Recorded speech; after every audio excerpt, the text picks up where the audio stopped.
টাঙাবেন, কিন্তু মনে রাখবেন এত ছোট মশারি দাদা বৌদিরা বাচ্চাকে নিয়ে ঢুকাবেন না, কারণ এটা দেখানোর জন্য এনেছি। বড় মশারি ভালো করে টাঙাবেন, ভালো করে গুঁজবেন, আর কোথাও যদি ফুটো থাকে একটু কুচু কুচু করে সেলাই করে দেবেন। তাহলে কি হবে, একদিকে অবাঞ্ছিত জল জমতে দেবেন না, আরেকদিকে মশারির মধ্যে শুবেন।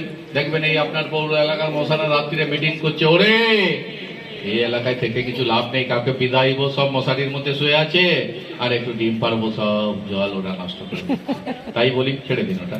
তাই বলি আপনাদের কাছে অনুরোধ করতে এসেছি যে এই পরিবেশ আপনার আমাদের এই পরিবেশকে যদি ভালো রাখতে হয়, তাহলে সে কথা বলি, ওরে সবুজ ওরে অবুজ, আত্মরাদের ঘা মেরে তুই বাঁচা, রক্তের দেওয়াতাল করে যে যা বলছে বলুক তোরে, ওরে সকল তর্ক হেলায় পুচ্ছ করে বেশি করে গাছটি তোরা লাগা।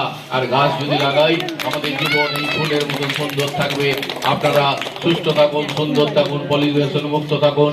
কারণ মনে রাখবেন, নিজেরা যদি একটা করে গাছ লাগান, তাহলে আগামী দিনে নিজের এবং পৃথিবীর ভবিষ্যৎ ভালো হবে।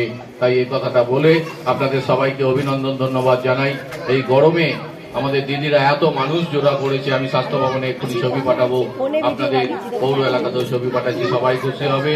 এই কথা বলে আপনাদের আশা দিদিদের আমি বলবো, আর যারা আছেন আসুন একটা গ্রুপ ফটো নিয়ে নিয়ে এটা